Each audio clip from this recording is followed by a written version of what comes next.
Alright guys, Bismillahirrahmanirrahim. Welcome back to the channel. In today's video, I wanted to show you guys my workout for today, and also I wanted to talk about a few things that I wish I knew before I ever started a home gym or a garage gym. Now I hope you guys enjoyed this video. Of course, if you are new here, I really would appreciate if you hit the subscribe button. And also, if you enjoyed this video, don't forget to drop a like, and let's get right into the video. First and foremost, I want to talk about a few unexpected things that come up with home gyms. Now, if you're building a garage gym specifically, you're gonna have a slope in your floor, and that slope is pretty standard in every single garage, just for the waters and all that stuff. If you live in an area that rains a lot or snows a lot, the garage has to slope at a certain degree. Now this could be bad for a lot of people, including myself, because I didn't really think it would be that big of a deal, you know what I mean? I would just, squat with it, and it really wouldn't affect my squat or bench or deadlift or anything like that. However, after a few months of squatting on a unlevel surface, I started to develop some knee pain in my right knee, and so I finally decided, you know what, I'm gonna go ahead and build a level platform and then do my squats, bench and deadlift on that, and that has significantly helped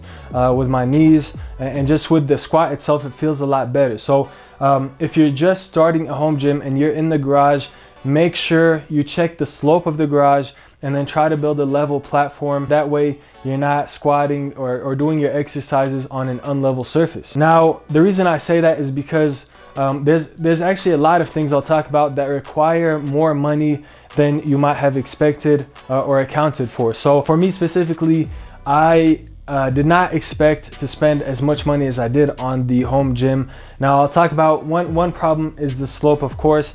Now what I did is I already built a platform a few months ago. When I first started the garage gym, I built a platform that was straight. There was no different, there was no counter slope or anything like that.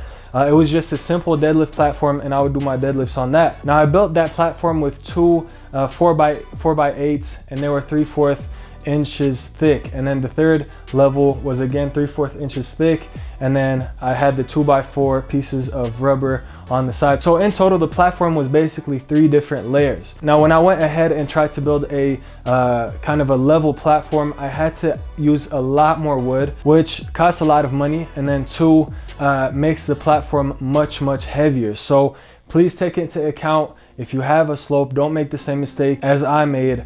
Build a correct platform from the first time, and you won't have a huge thick platform in the end. Now another thing that I did not take into account is the kind of the climate or the weather. So when it's very cold, like it's getting cold right now in Colorado, it's very cold in the garage as well. So there's several different things that you could do to fix that problem. The first one is, of course, insulation. To insulate your garage walls is very important. Now, thankfully, the garage walls were already insulated in this garage specifically. So it keeps the temperature relatively room temperature. So the other day, there was actually a kind of like a cold front, a blizzard, and I think it was 12 degrees outside or something like that. Very cold outside. And in the garage, it was 40 degrees. Now, obviously, there's a huge difference between 12 and 40 degrees. However, if you think about it, 40 degrees is Fahrenheit is still very cold, and it's very demotivating to work out in a very cold climate like that. So the second thing you might want to consider is insulating your garage door. There's a lot of cold air that comes in through the garage door, and so if you insulate that will help with the cold as well. Now the third thing that you can do is, of course, add some curtains, as you guys see on my left side, maybe on your right side. These curtains are specifically thermal curtains, and I'll link them in the description below, and I'll also link the garage door insulation kit that I used for my garage door. Now the reason for adding these thermal curtains is because this is originally a 3-car garage. If you want to use a little space heater for a 3-car garage, you'll never heat up the garage, and especially in cold weather. So to put these thermal curtains, it's almost acting like a wall. So you're basically only trying to heat up one bay, one car garage instead of a 3-car garage. So that helps a lot with maintaining a comfortable climate for you to work out in. Now this also applies if you live in a very hot climate. Insulation can also help with keeping hot air out of your garage. Now one thing that you might want to consider is probably putting your garage gym in a basement, especially if you live in a very harsh climate like Colorado, Montana. Those states get very extreme colds. And if you live in a very hot state, you might also want to consider, I don't know if they do basements in those states or not. I know in California they don't, so I don't know about Arizona. So if you can't put the gym inside of your house, that would probably save you a lot of money. Especially with the slope, fixing the slope and getting a level platform, and then the insulation and climate control and all that stuff. So having the actual gym inside of the actual house will basically get rid of those two problems right there. Now, one thing to consider, one thing to keep in mind is that the rack that you guys buy has to be very specific for a home.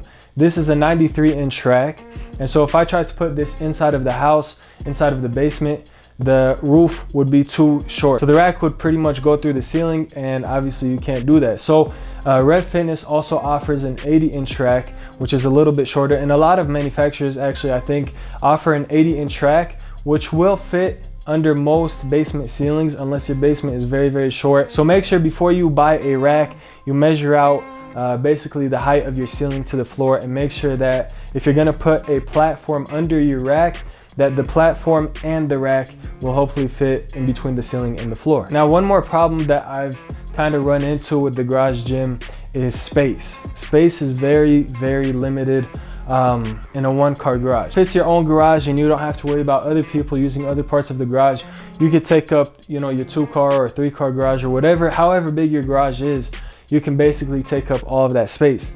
But if you're limited on space, which most people are, you have to really consider every single piece of equipment that you're gonna wanna buy now and you're gonna wanna buy in the future.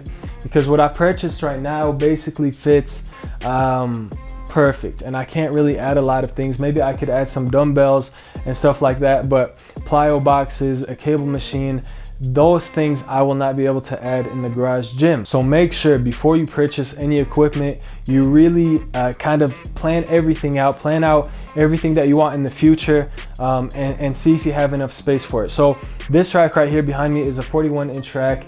I absolutely love it because it's very stable. So I don't have to put any foot extensions, or I don't have to screw it into the concrete or into the platform. But the problem with that is, of course, it takes up a lot more space. Now, if you have very limited space and you want to add a lot of equipment in your garage gym or your home gym, make sure you get a smaller rack. A 24-inch or a 30-inch rack will be perfectly fine. Now, keep in mind with the 24-inch rack, I talked about it in one of my other videos, but basically I bought a Rogue RML3, which was 24 inches, and it basically almost tipped over. So be very, very careful if you get a 24-inch rack. If you can, try to bolt it down to the ground. If you can't, try to at least bolt it down to a platform, maybe a 4x8 or 8x8 platform would help stabilize those kinds of racks really, really nice. Now, a few more things that you have to consider. So if you are in a garage gym or basically a place that isn't climate controlled, you have to buy either heaters or fans, okay? And those cost money.